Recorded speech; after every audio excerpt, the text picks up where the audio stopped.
First things first, obviously we've got a little bit of it almost seems like we've been here before, a little deja vu. What are you feeling out there with the tire wear? Yeah, it's tough to tell.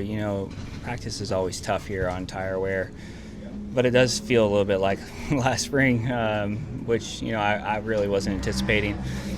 But we'll see. Yeah, there's still Xfinity race to go, and we'll see what they do as far as treatment, too, moving forward. So it's hard to say, is tomorrow going to be exactly like the spring race? I don't know. It has the appearance that it could be, but we'll see. I asked John Hunter the same thing. It looks like the tires are just breaking up and chunking instead of laying the rubber down like we kind of expected. You know any of the science behind that or anything like that?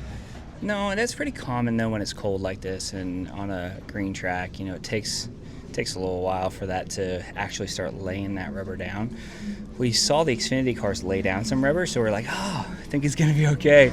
And then 10 laps into that first practice, we'd peeled that up. So I don't know. I don't have the magic ball to tell you, what's going to happen tomorrow, but we're all going to be sweating it and scratching our heads and trying to make the best decisions we can, because we want to execute, and it's an opportunity. If this is a big tire wear, big fall off race, it's an opportunity. Chaos creates that opportunity to go, to go outsmart and outwit everybody and see what you got. Michael, looking ahead to tomorrow in general, when you've got the atmosphere that Bristol can provide, and you've got the fans up close to you, and you've got the racing on the short track, how unique of a venue is Bristol? It's super unique. Even walking in, this morning before the fans get here, just walking down the banking into the garage and looking around and seeing the stands, it's a cool place. There's not a lot like it, right, where you get that. This is awesome. Daytona, you drive through the tunnel of Daytona, it's big. But this just feels cool. And, it's exciting. And anytime, I remember my first race here, not as a driver, but watching Dale Jarrett run his last race here at Bristol. And just as a fan and as a guy that's about to get into the car is like, this is so big. Like, this sport is so big. And it's like, it just feels mega here. With the tire wear? It's hard to say, to be honest with you. I didn't feel like practice last year really showed a lot of tire wear, and this year it did. So not exactly sure what tomorrow's going to bring. So if NASCAR were to reapply the PJ1 to the track, how would that affect? Do you think that would affect tire wear at all? I don't think so. I think it'd be the same. Looks like what's happening, John Hunter, is instead of the rubber just kind of scraping off the tires, it's breaking up into chunks. Can you kind of explain the science of that a little bit? I don't know, to be honest with you. I feel like it. I don't really know.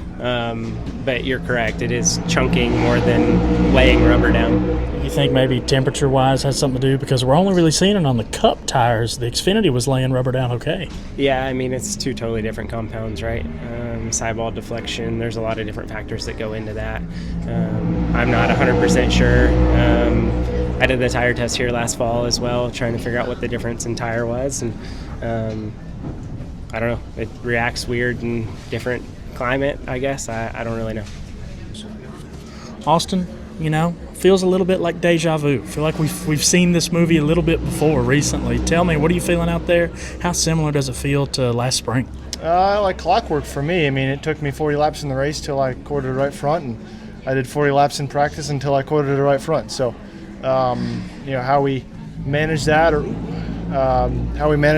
understand what to do about that in the race to manage pace or tire usage or whatever else, I think is pretty clear for tomorrow. And it seems like the tires are chunking, What's the kind of science behind that? Is it just the weather? Is it a concrete thing? What's up? The glasses may make me look smart, but I would have told you to do something different going into this weekend if I knew all the differences there. So it seems to be a weather thing. I feel like there's been 3 different types of track prep since we've been here, and it's obviously pretty consistent throughout the field. And then what's the warmer tomorrow? Do you think that you learned anything from today, given the fact that it was cold last year, it did this. It was warm in the summer, spring race, or the fall race, it didn't do this.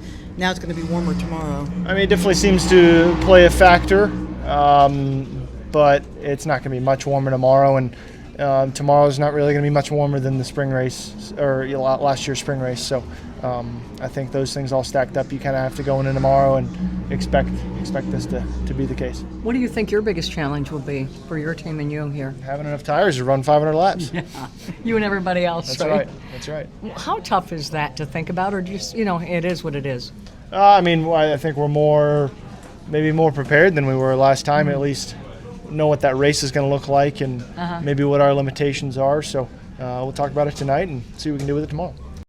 My Place Hotels is proud to be the official hotel partner of Frontstretch.